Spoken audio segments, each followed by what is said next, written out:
So, g'day guys, I'm Darren. I'm gonna be going fishing out with Big Red today. Hopefully we'll catch some mad sized fish. Like what I'm talking about, mad, something big, or either that, we're just going to catch some good moments, alright? So stay tuned guys. Peace. Hey guys, just a quick heads up. This video talks about some heavy stuff that might be upsetting or triggering for some people.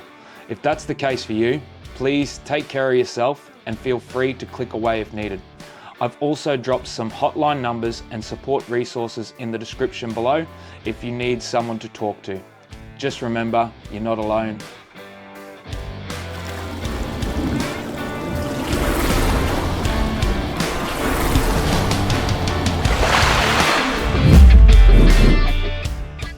Hey guys, and welcome back.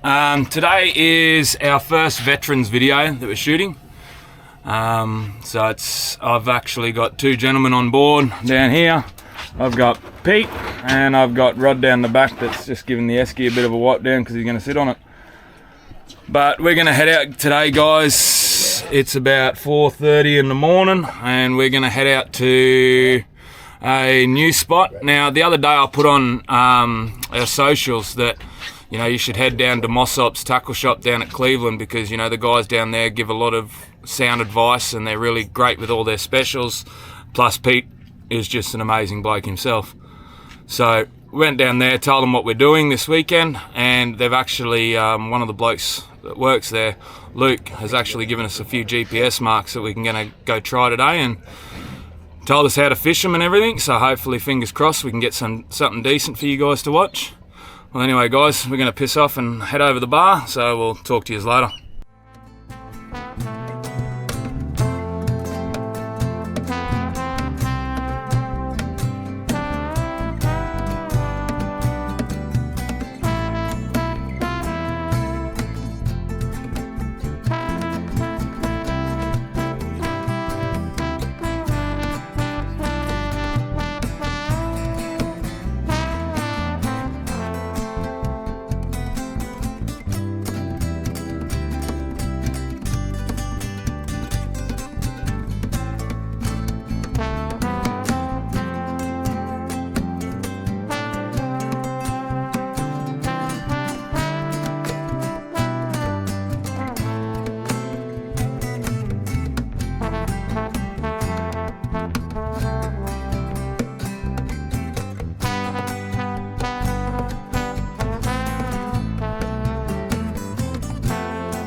Morning guys, so we got across the bar this morning and had a bit of luck. It was actually really good across there.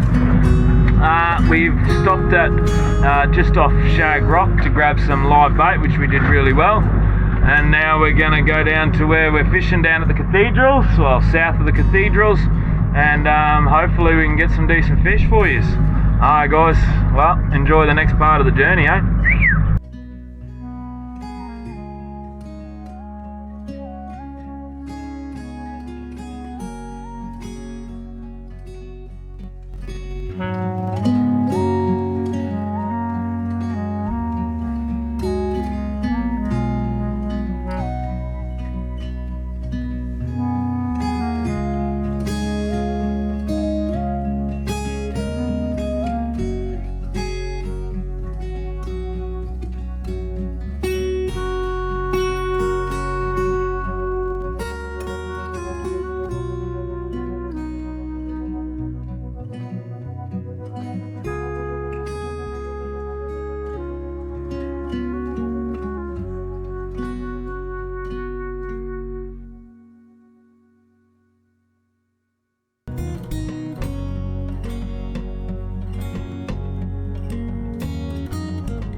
So guys, while the bite's a bit slow, I thought I might do a bit of an interview with one of the veterans that's out here today, and that's I'll move down a bit close, so I'm a bit close to him. Plus, he likes, if he's like my old boy, he doesn't like personal space either, so I'll make sure I get closer to him. Now, so guys, as I introduced earlier, this is Rod. So Rod, when did you? What age? What age are you now? 73, going on 74. Yep. I joined the army when I was 18. So you joined like fresh out of school, then straight at 18, or? Yeah, no, I had a couple of years work, and when I decided that, my older brother was in the Navy, so Yeah. I didn't know, I won't go to the Navy, I'll go to the army. Oh, okay. Right. So it was like you had a family member that was already. Yeah. Oh, and I had uncles in World War II and all that. Because that's how that's my main reason, I guess, for joining the army was because my old boy served, and I was like, I better do something decent, and then it was what I would classify as a good choice. I do, yeah.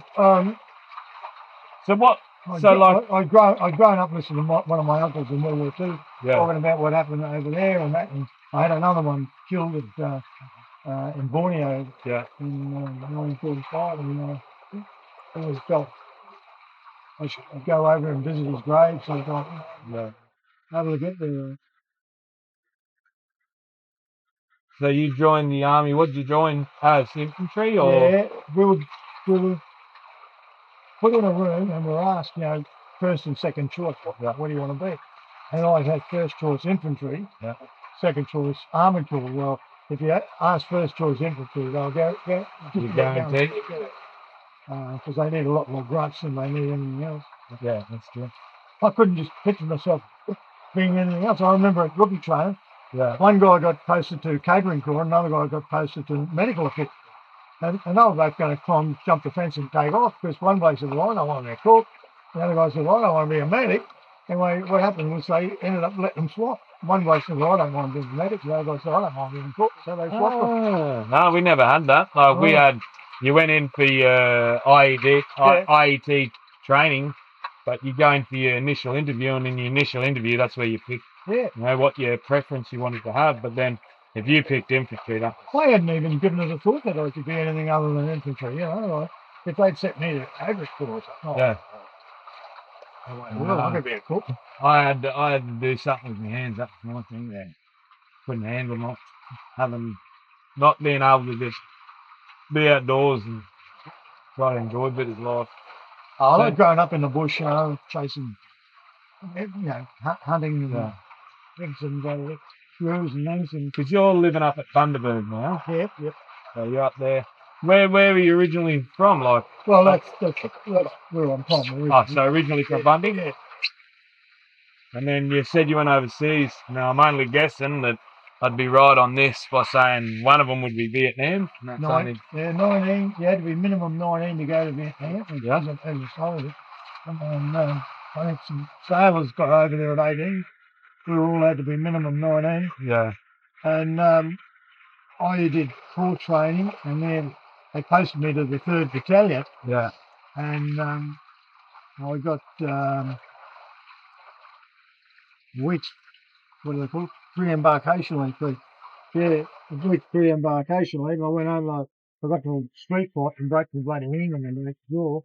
And so I had my hand in plaster. I went back to go to Vietnam. I said, you can't go like that. So they held me back for about 6 weeks before I could go. So I went over with a rear party. Yeah. And I flew over from Adelaide. When I got there, they introduced me to my platoon commander, and it turned out he was my platoon commander that I'd had a corps training. I thought, I know him, he's all right. So it was good. Makes it a bit easier when you know him. Yeah. Yeah, when I first arrived in Consonant Airport, there was a story about me in a book called The Rifleman by Michael Ingle. Yeah. And I told him about the story, so he's write it out for me so I could put it in the book, but he has. And I'd gone into this toilet when I arrived in country at the airport, and this American guy was in there, and he had the 1,000-yard stare, and he was Gugar, and he looked at me, and he could see I had clean gear on. He said, "Oh, you just arrived?" I said, "Yeah, man." I said, "I'm an Aussie." And he said, "Oh, man." He said, "Can I give you some advice?" And I said, "Yeah." He said, "Well, don't you trust any of these people?" I said, "Why?" He said, 2 weeks ago, he said, me and a buddy were walking through this ville, and this little old mama son come running up to us crying. And my buddy put his arm around her and said, "Hey, mama son, what's wrong? What's wrong?" He said, she reached inside a blouse, pulled out a hand grenade, and dropped it at his feet and killed both of them. Fucking hell. And I thought to myself, wow, what the hell have I done here? Yeah, that's a bit rough, isn't it? Yeah, so as a 19-year-old kid. Yeah, you wouldn't be expecting that as a 19-year-old kid. I mean, all the things that you'd heard about it, roof training and that. Oh, well.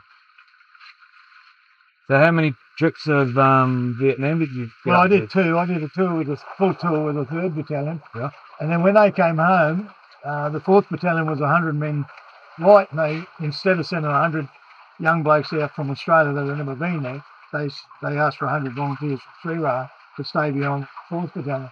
And so I did that. I think 3RA went home on the 6th and 7th of October. Yeah. And that's when I switched over to 4th Battalion. And I was in 4th Platoon B Company, 3RA, and I ended up in 4th Platoon B Company, 4RA. They were the only 2 units I served with. But I went back there at 96 as a tourist. Yeah. Just to check out. And how was that? Did that give you like... My strength tried to talk me out of going. Yeah. He didn't want me to go. And when I came back, he told all his guys it's the best thing I could have done. Yeah? Yeah, it helped me enormously. That's what I was going to ask. Did it give you a bit of like closure and a bit of happy? Yeah. Like, I guess. And I had no animosity or anger towards the Vietnamese people. I love the Vietnamese people. They're lovely. I mean, it's just the governments of the day that were... You're just doing your job. It's like the old saying, why do young men die when old men argue? And that's basically what it is. That they're doing their job for their country, we're doing our job for our country, and we both think we're doing the right thing. Yeah. Right. So what would be, I guess, if you had to go back and talk to your younger self, would you still join the army? I'd say I would. Yeah. Being young and stupid.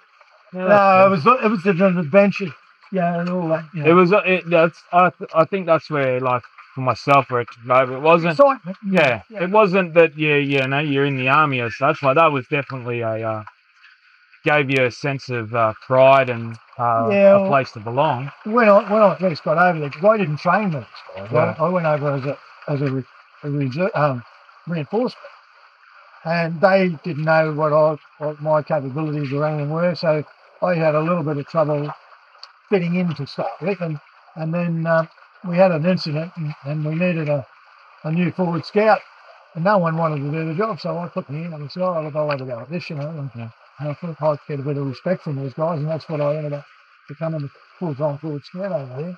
I was on a machine gun a few times and rifleman, but because what was you had the M16 or no? Yeah, I had the M16 as a forward scout. Yeah, I ended up with the under and over, which was the M79 barrel underneath the. Oh yeah. Yeah, but biggest disappointment of the lot was all the combat that I saw over there. I didn't see any once I got the M16 under and over, because that came in late, very late. You mean the under and over? That's the one with the grenade launcher. Yeah, grenade launcher and the M16 rifle. I'd love to have used that in the actual combat, Yeah. So what would you say, like, if you had to, because you said your strength told you not to go over. I was having a lot of nightmares and. Which a lot of people. Yeah, and I still do. And my wife wakes me up and comes with me and the rest of it. But I don't know. Sometimes I think it's the medication that causes it. The medication that I take for anxiety and PTSD and all that. But no, I'm pretty well adjusted now, though. But he just thought that going over there might stir up a few things. We had one guy. He and his wife went, and they were sitting there for breakfast, and he just started crying. Yeah. And she went into shock. She'd never seen her husband cry. Yeah. And we ended up having to pick her up in a chair and carry her outside while she's sitting in the front chair. And we had to take her to a bloody hospital like that. She was just in absolute shock. She'd never seen her husband crack up like that before. So I recognised that he had PTSD, and he didn't even know he had it. Yeah. And when he came back from Australia, the first thing he did was drinking. Yeah. Well, that was it. Our biggest, like growing up for myself, like the old boy, Yeah. he'd never put his hand up to say he had an issue. Yeah. But it wasn't until we were a bit older that we looked back and we're like, man, you struggled with PTSD. Well, I felt sorry for all these old guys after World War One and World War Two that probably were never even diagnosed. No. And that's what's wrong with them. The big... And they were told not to talk about it. Yeah. Shut your mouth, don't say anything about it. But my strength was the opposite. He said, mate, let it out, talk about it if you want it, get it out of your system. Well, it's one thing I've learnt is if you face those ugly feelings, I guess, and you are vulnerable, then it seems that your mental health does improve. But it's you can't do it until you're ready. I wasn't ready for years, and it wasn't until my partner was like, "Babe, you need to pull your finger out and get yourself sorted." Well, I was working in Bundaberg, and I knew there was something wrong. I wasn't sleeping. I was waking up at 11 o'clock, going to bed at 9 o'clock at night, and waking up at 11 and couldn't sleep for the rest of the night. And I'd go out and do a security patrol around their bloody property and all this sort of crap. And my wife would wake up at 2 o'clock in the morning and wonder where the hell I was, and then next thing I'd come in the door carrying a bloody gun.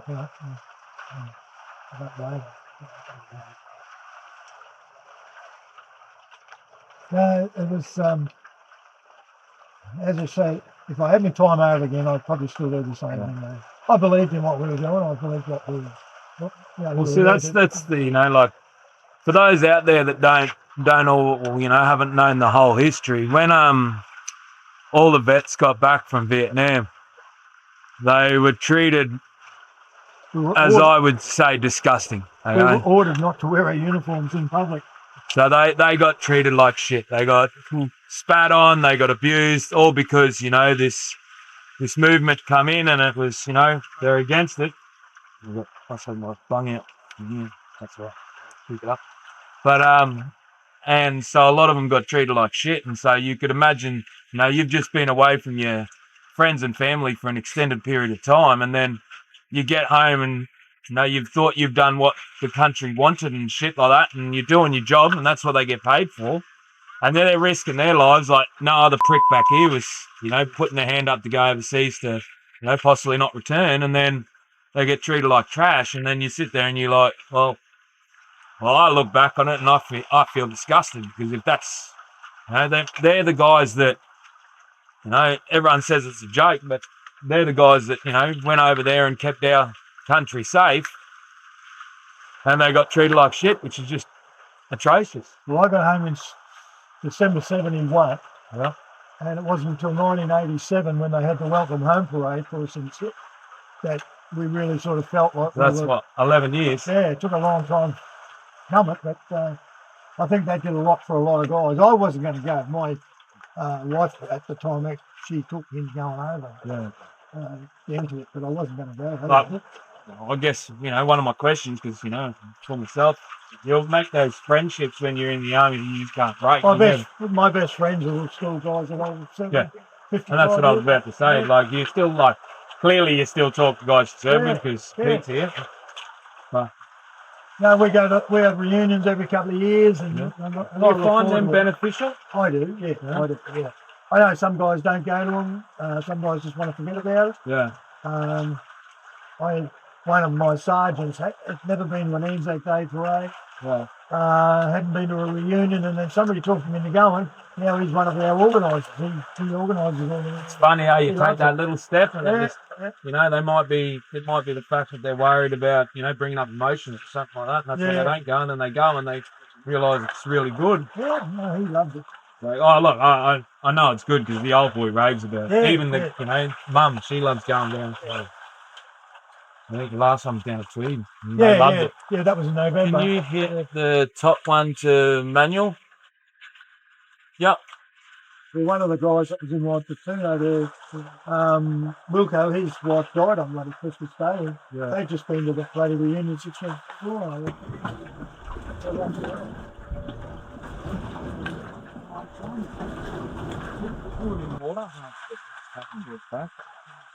Right. That should tie. Yes, I'll have to have a look. But I guess if you had to pass on a message, or no, I won't go there yet. What would be your biggest, the hardest thing you've had to deal with since leaving? So not while you're in, since leaving. Like, what's been the hardest thing?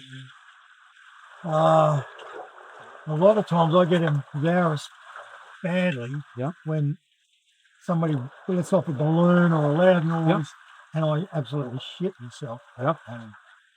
One day I was in the Centrelink and doing something for my mum and dad for their pension, and this kid behind me knocked over one of those metal, it was like a post with a rope on it. And he knocked it over behind me and I hit the floor and I went, like that. And everybody around me was just standing there looking at me like I'm an idiot. I started crying. I was that embarrassed.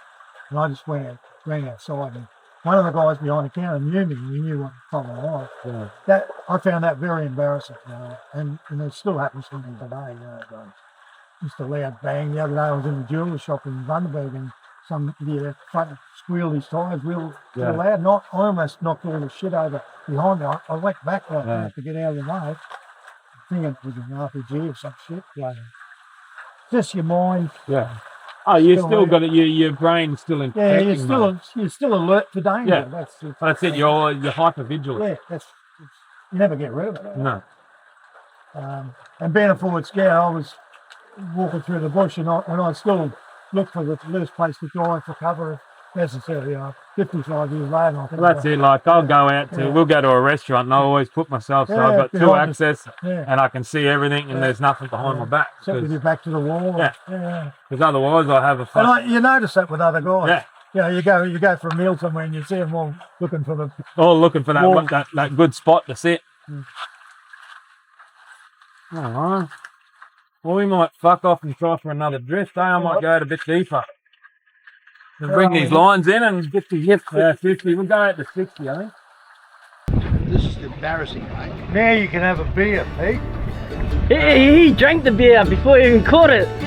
I think that's a good luck thing. That's what he did. Yeah, he can chuck it back. Good job. Oh, you're first on the list, boy. Shit's me. Come on, Rod.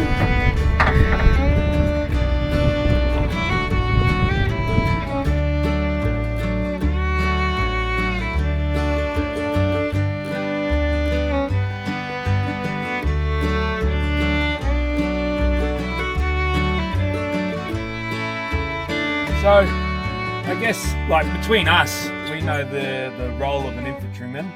I guess you're going to cover a question that Pete won't have to answer, or even myself.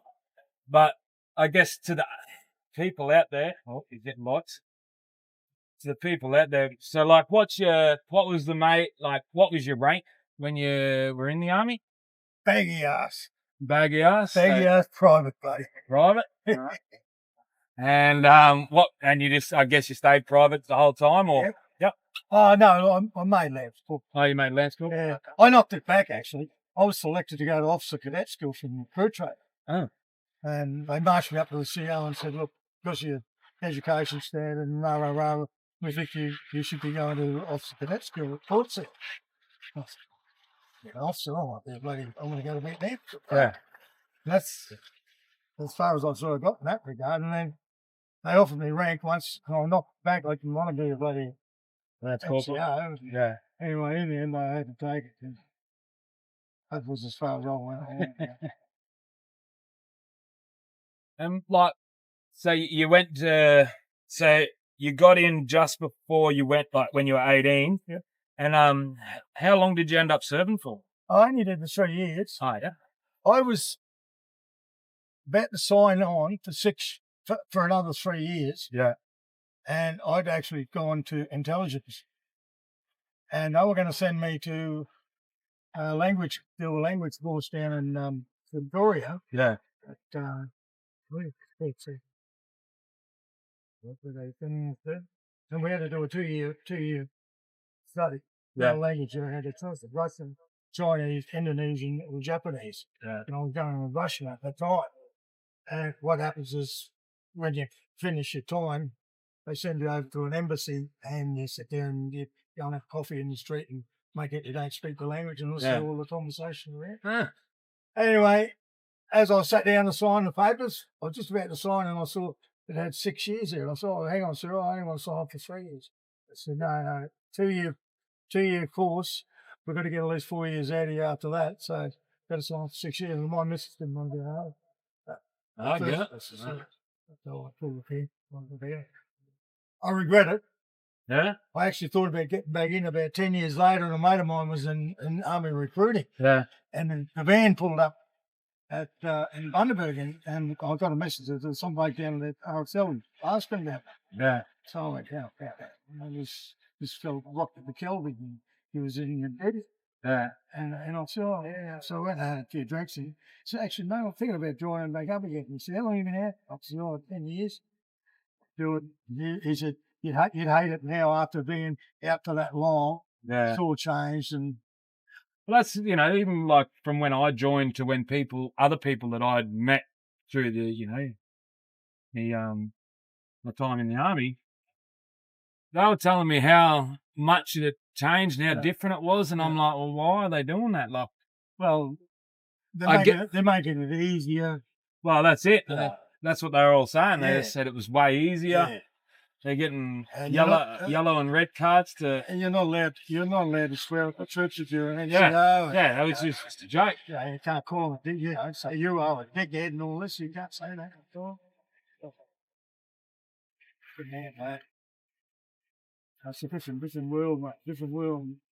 What we see, discipline was what it was all about. You had to understand why discipline was like it was. Yeah. So that you blindly obeyed orders without. 110%. Yeah. And that was, and that's what, that's how I looked at it when I was in. It was. And that's why they have 19 and 20-year-olds doing, mate. Because the 60 and 70-year-olds, if I went in there now, they'd often order me to do something. I say, get stuffed. I'm not doing that. Exactly. Get killed doing that. Well, that's it.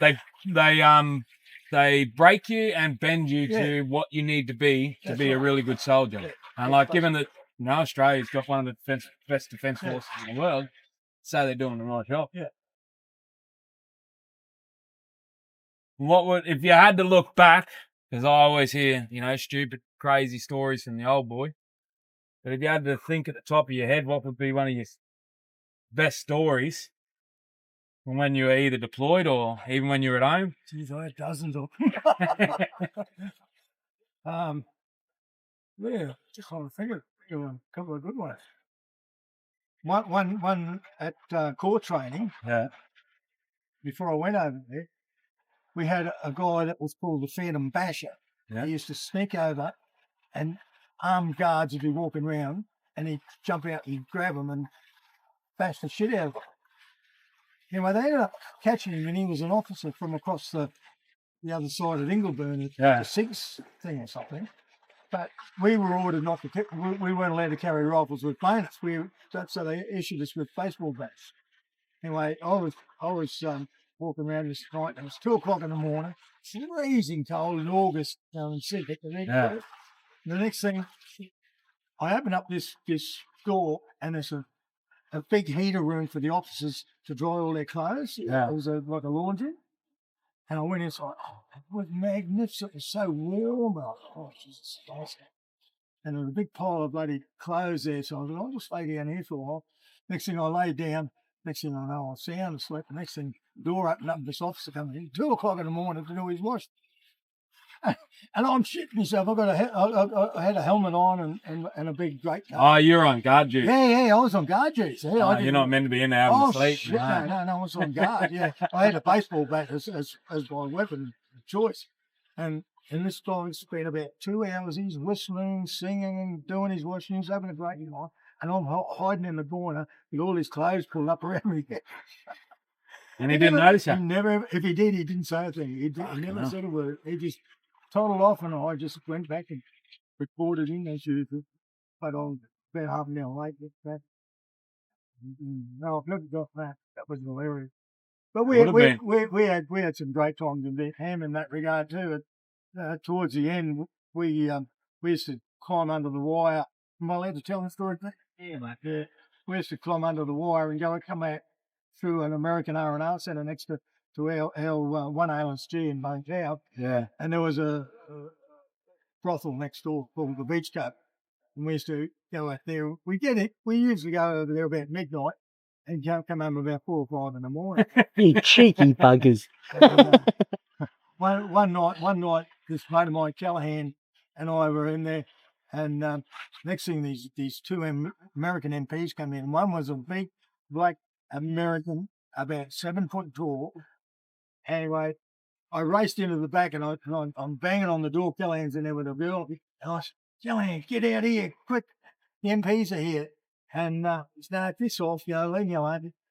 Anyway, next thing I looked around, this big black bloke standing behind me. I said, "Callahan, if you don't believe me, there's this big black bloke standing right behind me. He's 7 foot tall." And he just stood there and he looked out and he grinned. He thought it was hilarious. Anyway, Callahan came out. We went outside and they pulled his training in to arrest us. Anyway, Callahan said to me, "Come with me." I said, "What?" He said, "Come with me." And I walk outside and this American MP was sitting in a tree. And he said, "Where are you guys going?" Callahan said, "Oh, your buddy in there said this guy and I could go." He said, "Oh, okay." So we walked back into the American R&R. Yeah. Straight under the wire, climbed up out the other side. They had dogs and everything there, but we got friendly with all the dogs. And he and I got away with it, but everybody else got bloody caught. What did they get? 7 days CBs every day. CB. Yeah. But another night, they chased us down the beach and fired shots over our head, gunshots over our head to catch all the dogs. I got away that night. Some of the guys. So what you're saying is like, because you were so short, you were able to just disappear. No, because you could run fucking fast. It was dark. Oh, but honestly, we had some hilarious times there. And in our rack packs, we used to get American cigarettes and all that. For a carton of Salem, which was an American menthol cigarette, Yeah. I used to be able to get a bottle of scotch and a girl for the night. For a carton. That's what they Oh, right. Yeah. But even back then, you think, you look at Oh, price of everything. and everybody was dealing on the black market. I Yeah. mean, 110%. I knew guys. We that did got the same when we were arrested. overseas. Yeah. We were in Timor, and I was part of a retrans unit, so we just had to sit on top of a hill. Yeah. It's nothing to do. There's no people. No. I'm literally there so that everyone else could have tops, and we had a security party with us. And you're sitting on top of this hill. The closest village is about 10k straight down this hill, but the villagers would walk up every day. Yeah. And it was mostly the kids. And then, so we got the old girl started sending over like footballs and soccer balls, just little toys. And then I started handing to the kids, and they turned around and they said, "Oh, what do you want? What you want, mister? What you want?" And I was like, if you can get beer or scotch, man, I'd love you for life. And off the kids all ran down the road. And they all come back carrying a carton of beer and a bottle of scotch. And they said, "Here, buy mine, mister, buy mine." And I was like, "I'll buy all of them. Yeah. Here, leave them here. Everyone here can have a drink." And that's what we did. We all sat around, had a beer. Yeah. They still had X amount of people that were sober, Yeah. but it was good.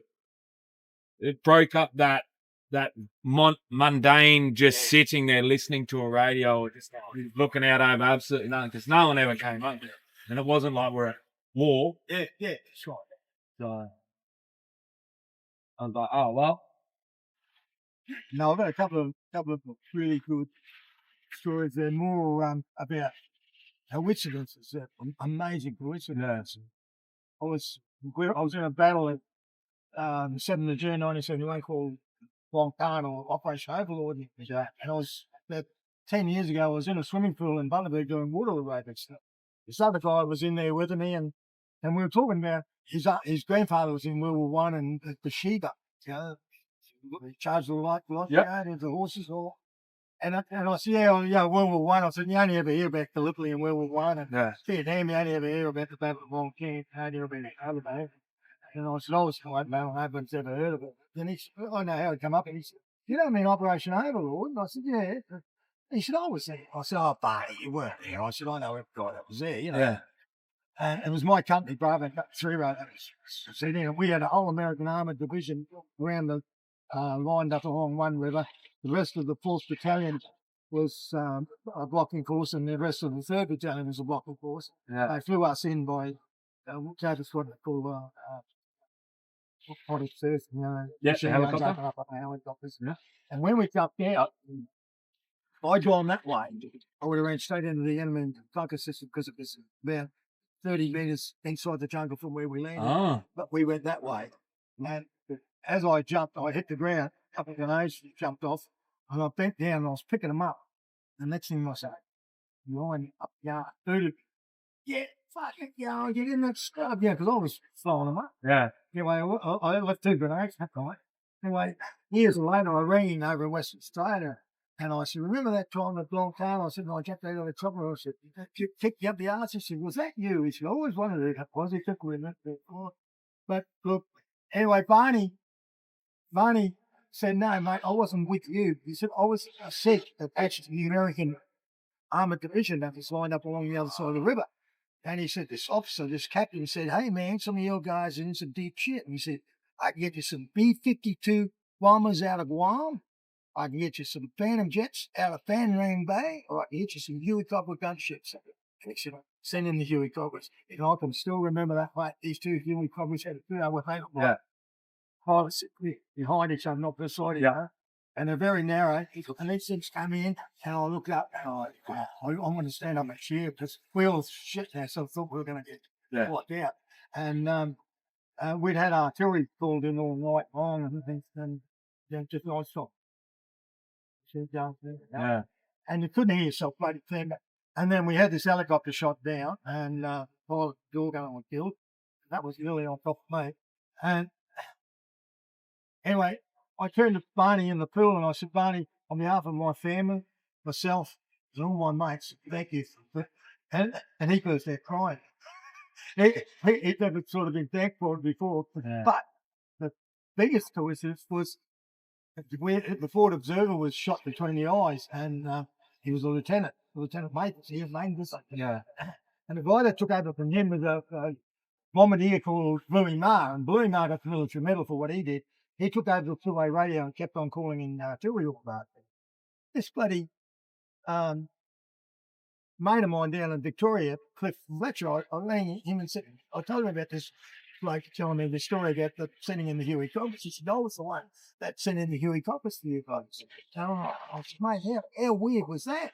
And here I am in the swimming pool with it. He said, Gary, I can top that. He said, my son invited me fishing with him and with one of his old schoolmates. And when I turned up, he had his father with him. His father looked at me and he said, oh, you and I went to school together in Geelong. And he said, oh, yeah, I remember you. And they started chatting. And he said, oh, what'd you do? He said, I did this, I did that. And he said, oh, I was in the army. He said, oh, so was I. What'd you do? He said, oh, I was in infantry. What'd you do? He said, I was in artillery. He said, I don't suppose you happen to know a bloke by the name of Bluey Marr. I said, who do you think Bluey Marr was talking to at that long time when he won his military medal? He was at the fire support base. Bluey Marr was on the saying, drop 500 or drop 50, whatever they say, and lobbing these shells in. I mean, the coincidence of that, man, just some guy he went to school with. You know? But that's it. Like, you'd be amazed. Like, perfect example. Yeah. Put up that, I wanted to get veterans. I got you. You know my old boy. Pete knows my old boy. I know Pete's son. And it's just like, even though it's such a huge industry as such, you keep running into career, people, But and everywhere I go, I say, oh, did you know so-and-so? Yeah. So, it's funny. Sometimes they'll ask you and they're like, oh, you're in the army. And you're like, yeah. And, oh, do you know such and such? And I'm like, where was he posted? Oh, in Brisbane. Oh, Sydney. And I'm like, oh, mate, I was in town. I pulled up at a shopping centre in Bundaberg one day and I'd driven in those first, and the car beside me had reversed it. So her driver's door was next to my driver's door. And she saw my sticker on the window saying Vietnam veteran or something like that. And she said, "Oh, who were you with?" And I said, "Oh, I was in the army." She said, "No, but what battalion?" I said, "Oh, I was in the 3rd Battalion and the 4th Battalion." She said, "Oh, my husband was in the 3rd Battalion." I'm thinking, "Oh yeah, it was 1,000 blokes in the battalion. Oh, chance of it." It's really hard to. And I said, "Oh yeah, what was his name?" She said, "Oh, Paul Kennedy." Shit, he was a machine gunner in my section. Far out. Not only my battalion, my company, and my platoon, but he was a machine gunner in my section. Anyway, he's now in a nursing home in Bundaberg. Well, I can't walk anymore. Yeah. Otherwise, I would have been right in there. Yeah. No, it's some of those amazing coincidences. Oh, it happens. Alright. We might pull them in and try go back over, hit that Pearly where we got the first bit of bites, and we get nothing on that drift, we might fucking pull it in. Well, I think that should be good for you. Yeah, the wind is holding off really well, actually. There's a turtle right there somewhere. How do you know it's the same one? How do you know it's the same one? Oh, I'm just hoping. That's why. So I might pull that anchor up and move us then. Oh, there's another one. That there is a dolphin at the back there. Yeah.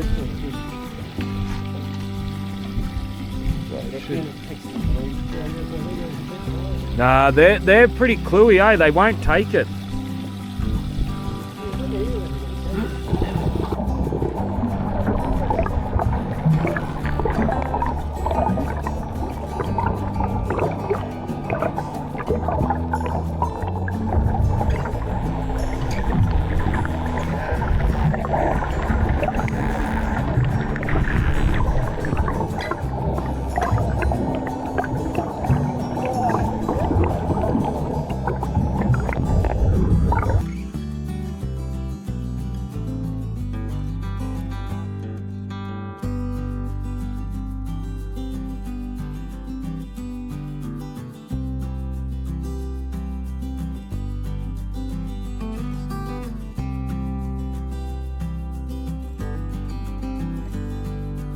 So guys, it's the afternoon. We've come back in from out deep. We didn't have much luck out there.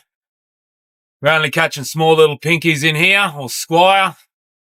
But I thought I'd do the bit of a chit chat with Pete and find out his story and stuff like that, and then we can go from there.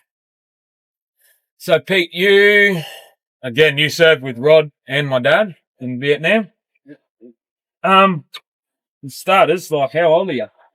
74. 74. So fucking hell, you're all the same age, eh? You got dad, you, and Rod. Oh no, dad's 72. 72.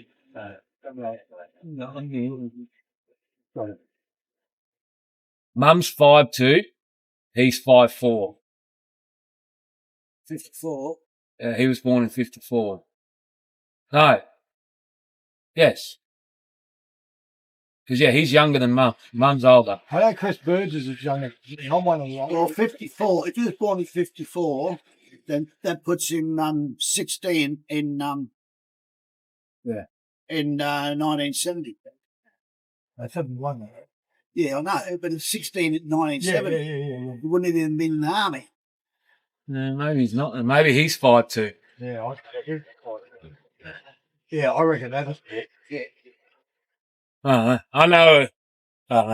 So, you're 74. You're born and raised in... Born in South Australia, place called Mount Gambier. Yeah. At Mount Gambier? Yes. Fuck, I got a mate that lives over in Mount Gambier. What's his name? Hinzo. Chloe. Itzo. Yeah. No? Oh, I was going to say, fuck, he's an old bloke. He's a good bloke, but...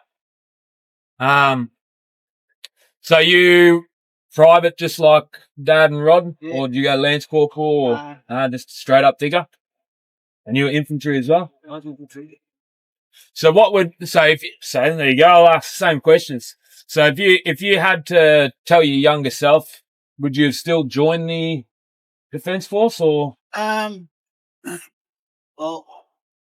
my last years of school Yeah. were at place called Woomera, Yeah. South Australia, rock range. My father was in charge of all radar system tracker missiles and rockets. Oh, yeah. And there was a gated community Yeah. with very little TV access, no local radio. So the only newspapers you'd have to buy. Yeah. I mean, as a child, I wouldn't have had the money to buy it. Yeah. Well, I got recruited by a football club from Adelaide Yeah. and went down there when I left my last year at high school to train over the summer for weight gain. Yeah. And while I was down there, of course, I was exposed to Vietnam in the newspapers and on the TV, the radio. I didn't have a very good relationship with my mother. Yeah. So joining the army was a way out for me, and also fulfilling a desire to contribute to what was happening in Vietnam, where blokes my age were dying. Yeah. So I enlisted in January 1970. And how long do you stay in for? I was only in for 3 years. Oh, yeah. My sole purpose was to do my bit for what I thought was not a rite of passage. I just wanted to do my bit for. Yeah. I get you. That was, I think that was when I was going through. A lot of people got asked why you're joining, and a lot of them just straight up said, "Well, I just want to serve the country." Yeah, that's it. There's no hidden agenda. There's no because I can walk 4,000 kilometers with 60 kilos on my back. It was just straight up. They just wanted to serve the country, and I was like, "Well, I get you." So clearly, you still talk to a lot of the guys that you serve with, or I have a few local fellows who I have a relationship with. Yeah. But really, it's friends like Rod, who I've known for over 50 years now, and other veterans who I've communicated with over the telephone. Yeah. But, and you go to them, the Vietnam reunions and everything. Do you find them like, this is a question to both of you. Do you find them good?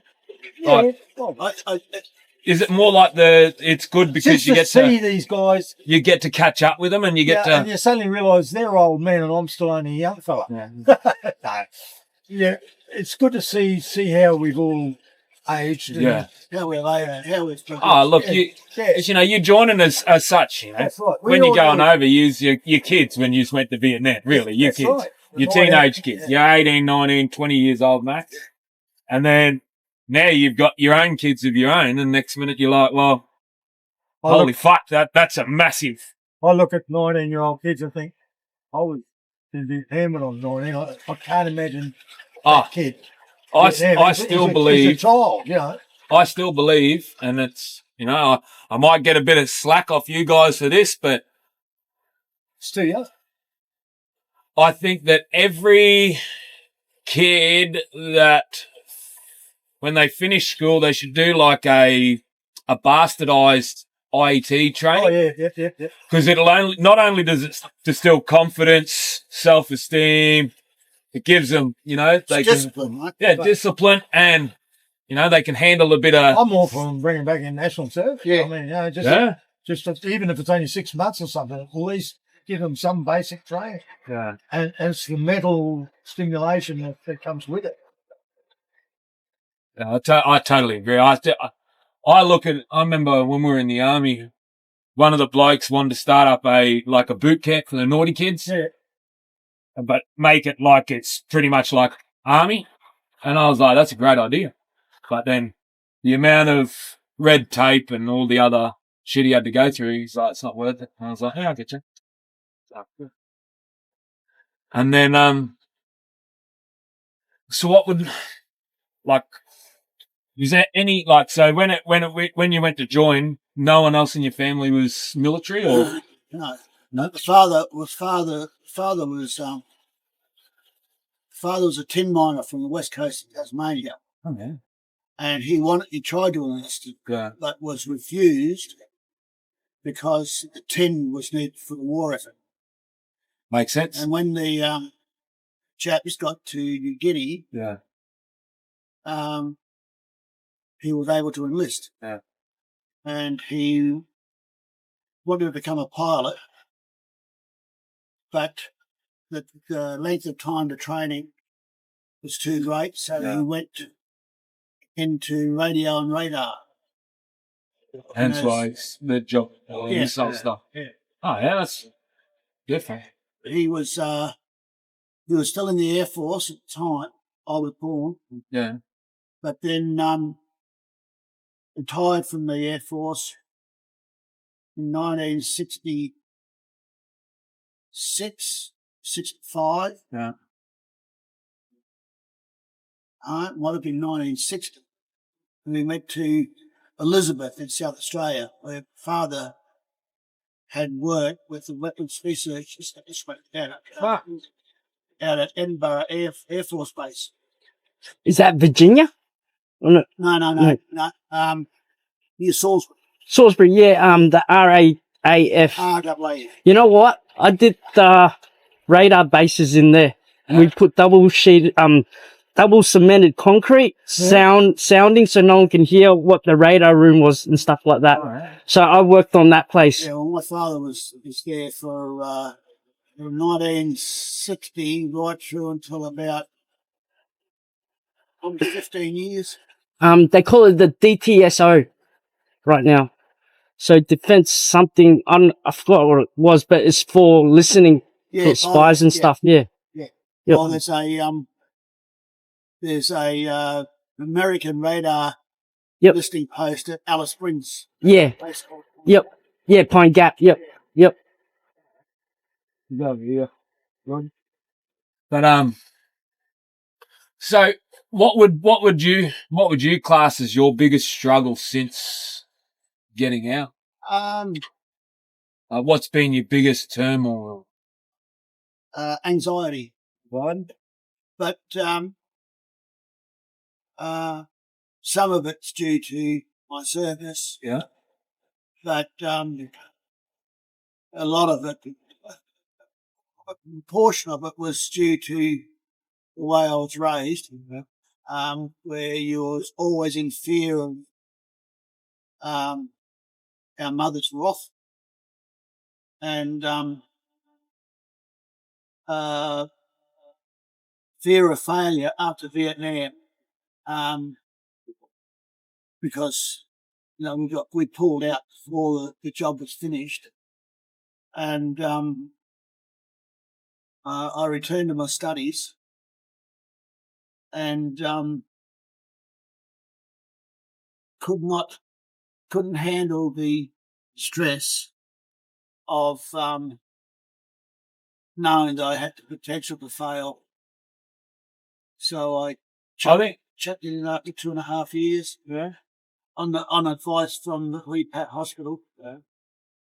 And did you guys, like, when you guys got home from Vietnam, did you guys ever get, like, I think one of the things that we did when we got home from any overseas deployment, they'd do like a chat with you and you'd go see a shrink and all that shit. Did you have to do that? No. See, I think that's where a lot of it, like a lot of the PTSD and issues and, you know, sent home and expected to be back. Yeah, you go and leave and then you're meant to be back at work in 2 weeks' time. Yeah. See, I couldn't handle that. I think that was, but again, with your failure, I totally agree. I think when I first got out of the army, I sat around and I had no direction. Yeah. Like, I didn't have someone telling me that I'm about to go for a 40-kilometre pack march. It's just, you're sitting there going, well, what do I do? And then I'm like, well, I don't want to try to get another job at the moment because I'm petrified that I'm going to fail. Yeah. Yeah. I went through a stage of bang, up. Yeah. Oh, it's funny. So I spoke with a psychiatrist not long ago, about 2 years ago, and he went through my job history, and then he goes, "Why can't you keep a job?" And I said, "What do you mean? Like, all of them are just because, you know, they either got rid of me or were mutual agreement or, you know, the contract had ended." And he goes, well, the reason why I'm saying it is a lot of people with PTSD, they find it really hard to conform to society and the rules that they have because everything's different when you're in the army. And I was like, it's definitely, I've got no issues with rules. So it is what it is. I said, I think my issue comes from authority. And he goes, yeah, because you don't have that sergeant booming at you in your ear to get shit done. And I was like, yeah, you're probably right. I was like, it is what it is. Well, I remember one time when I was footloose and fancy free, and I was travelling up to Townsville from Adelaide, going up there to catch some sun. Yeah. And I called in at Rod's place, and I was living at Bagara Beach. Yeah. And I was I slept in the spare bedroom. I was on my Honda motorbike. Yeah. And I had enough clothes. Wait, you rode all the way from Adelaide up north on a motorbike? Yeah, that's a long drive. Anyway, when I stopped at Rod's house, his first wife, and his wardrobe was set up in exactly the same way as our wardrobe set up in the army.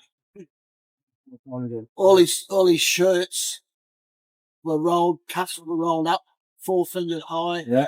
All his socks were smiley faced, joined together, all neatly packed. Yes, it was actually a little bit embarrassing. Yeah. It was so neat. Oh, I'm definitely not a neat one. That's something that I struggled with when I was in the army, was making sure all my shit was in line and in accordance with their rules. Yeah. No. Yeah. I could never drop a 50-cent piece on my bed and it bounced back up, but I seen people do it, and I was I still, to this day, I still make our queen size family bed every day. Every morning. I won't leave the house with the bed unmade. Oh, man. And the biggest thing is with these fitted sheets you get, and the fact that I weigh twice what my wife weighs. There's a lot more creasing on my side of the bed, and that creasing has to not be there when I finish making the bed. Yeah? Yeah. Oh, right. No, see, I make the bed before we go out, but it's mostly, I don't, the boss does. That's her. Yeah, but that's just a personal thing, you know. Yeah. And I always remember you taught my first wife how to hang clothes up on the clothesline. She wasn't doing it right. He showed her how to do it so they dried better. I've never forgotten that. Oh, yeah. But she did. I also showed her how to when you fold your socks together, stretches the elastic in the top. Yeah. I showed her how to tie them in a knot. Just tie 2 socks together in a knot. Don't worry about Rod's neat, orderly bloody shelf. Sometimes, some people have got that thing where if it's neat, their mind's happier, and I'm like, man, I don't give a shit. Like, what state my fucking socks drawer or undie drawers in? I just chuck it all in there and hope for the best. So you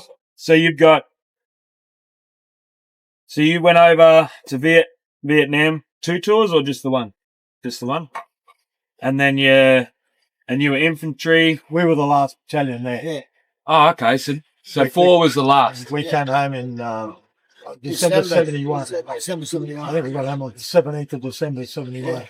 Oh, right. That's good that you can remember that. We left Delta Company behind to guard the Australian Embassy. That's basically it. Do you remember what day you discharged?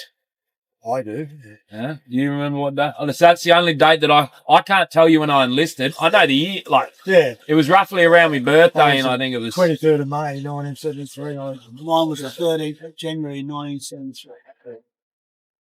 And that's the funny thing, you know, about guys that tell you that they were Vietnam veterans. Ask them their service number. If they can't remember, you know they're not. Yeah. They're full of shit. Well, And that's it. Anyone. I've struck so many of them, you know, say, oh, yeah, I was in Vietnam. Oh, yeah. Who were you with? Oh, I can't remember the name of the mob that I was with. And what was your service number? Oh, I can't remember. Mate, Well, of course. well, you guys had service. You we never had- forget it. No, I we- can still say my service number backwards, and I'm 73 years of age, and I was 19 Oh, yeah, when I go joined. backwards. Yeah. But that's it, and that's why I laugh. Like, you guys had service numbers. We had PMKs. Oh, that's but, right. Yeah, I Yeah. forgot that. Yeah. But, mate, I still know it to this day. Yeah. Like, you don't forget that. That's as such your identity when you're in there. Well, my second wife's first husband was a Navy guy, Yeah. Navy Vietnam vet, and she can still tell you his service number because she used to write to it. Yeah. Yeah. I've changed sides because we'd lost the battery. It's not because we're on a different day. But so Pete, what would both years actually, if you had to think of your highlight or like something that is the most memorable about being in the army? Like I know mine's the mates that you make. Like you can't beat it. Like you know you could not talk to a friend for a year, and it's like the time you talk, it's like you spoke yesterday. Well, to me, it was the day I realised I wasn't quite as brave as I thought I was. I was so scared. I prayed to God, and I'm not religious. And it is one of 2 times in my life I prayed to God to get me out of this, and I'll believe in you forever. I am a hypocrite, I know, but I was deadly serious. I didn't think I was going to survive it that day, and I sincerely meant it at the time. What about So yourself, it Pete? just goes to show you, if you think you think you're a non-believer, but when the chips are down, 100 James. What about yourself, Pete?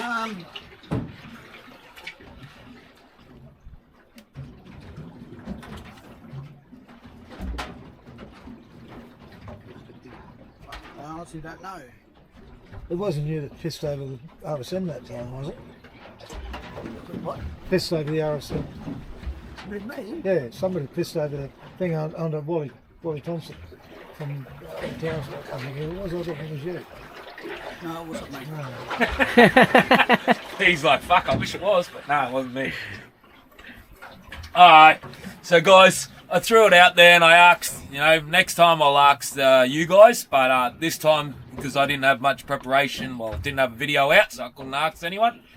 But so I asked my partner for a stupid question to ask the guys, and the one that she came up with, or a question to ask it, and she decided to be a bit funny, and she said, well, she'd like to know the guys' folders or scrunches when it goes to your toilet paper.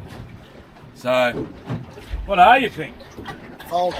You're a folder? I'm a folder. Nice and neat.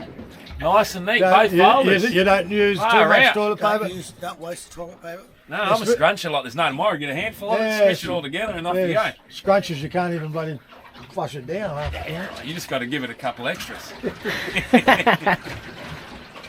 Oh, well, guys, look, I really appreciate you coming out. Mate, I appreciate you bringing us out. Oh, mate, Yeah, it's no harm to me. no, it's Fucking, I love being out here. I'd spend. great idea, and I just love being out on the bloody water.